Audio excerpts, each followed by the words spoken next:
नमस्कार। विश्व प्रसिद्ध पैराग्लाइडिंग घाटी बीड़ बिलिंग पर्यटकों का हजूम यहाँ पर लगा हुआ है। दोस्तों, आप देख रहे हैं पंजाब केसरी टीवी और मैं हूँ अनूप धीमान। आपको लेके आया हूँ मैं बीड़ बिलिंग में। आपको मैं दृश्य दिखाऊंगा।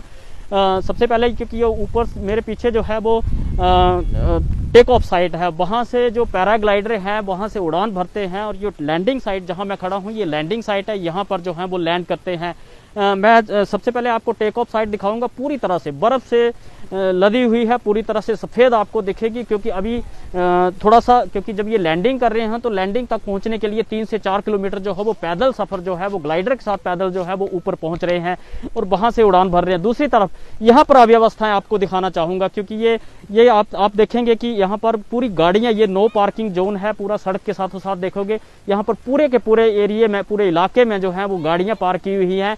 पुलिस चौकी हालांकि बीड़ बिलिंग में खोल दी गई है, लेकिन बावजूद उसके जो है वो किसी तरह के इस नो पार्किंग जोन पे प्रतिबंध नहीं लगाया जा सका। ये सबसे अहम हो जाता है जब पैराग्लाइडर जो है, जो पायलट है, जो लैंडिंग की कोशिश करता है, तो कई बार इन गाड़ियों की तरफ से पार्किंग की वजह से एक्सीडेंट जो है वो हुए हैं। इससे पहले कई एक्सीडेंट हो चुके हैं, बावजूद इसके पुलिस की तरफ से कोई पुख्ता प्रबंध जो है वो यहाँ पर नहीं किए गए हैं। अभी आप देखेंगे कि एक पैराग्लाइडर है, ये लैंड कर रहा है बिल्कुल गाड़ियों के ऊपर से, ये गाड़ियों के साथ होता हुआ जो है वो लैंडिंग साइट में पहुंच रहा है। और ये कई बार डेंजरस, बहुत दुर्घटना संभावित क्षेत्र इसीलिए बन जाता है। जिस इलाके में मैं खड़ा हूँ ये दूर दूर तक आप देखेंगे तो ये सारा इलाका जो है 300 मीटर, जो लैंडिंग साइट है इसके 300 मीटर के आसपास का जो है वो नो कंस्ट्रक्शन जोन है। लेकिन अव्यवस्था देखिए आप, यहाँ पर स्पेशल एरिया डेवलपमेंट अथॉरिटी है, लेकिन किस लिए? क्योंकि जो आम आदमी है उसको एक घर का नक्शा पास करवाने के लिए सालों लग जाते हैं इस इलाके में। लेकिन आपको मैं एक बिल्डिंग दिखाऊंगा, मैं कैमरामैन को कहूंगा जरा बिल्डिंग दिखाएंगे।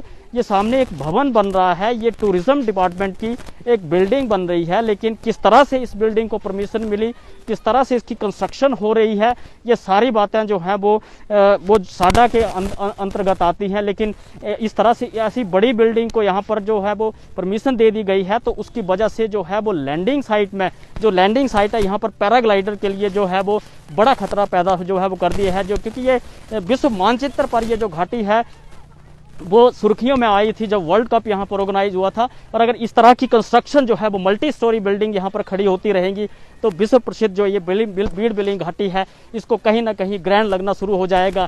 साडा स्पेशल एरिया डेवलपमेंट अथॉरिटी यहाँ पर बनाने का मकसद सिर्फ यही था कि इस घाटी को जो है वो इस तरह की डेवलपमेंट से जो है वो रोका जा सके। लेकिन यहाँ उल्टा होता हुआ दिख रहा है कि बड़े भवनों को परमिशन दी जा रही है, लेकिन छोटा जो आम और गरीब आदमी है उसके भवनों को परमिशन नहीं दी जा रही है। व्यवस्थाएं सारी जो है वो बीड़ बिलिंग में है, और इनको जो है वो कहीं ना कहीं प्रशासन को जो है वो आगे आकर के इन चीज़ों को देखना पड़ेगा, ताकि विश्व प्रसिद्ध बीड़ बिलिंग पैराग्लाइडिंग घाटी जो है वो विश्व मानचित्र पर आई है, और उस प्रशासन को जो है वो आगे आकर के इन चीज़ों को देखना पड़ेगा, ताकि विश्व प्रसिद्ध बीड़ बिलिंग पैराग्लाइडिंग घाटी जो है वो विश्व मानचित्र पर आई है और उसका एक लेवल जो है वो एक पहचान जो है वो उसी तरह से बनी रहे।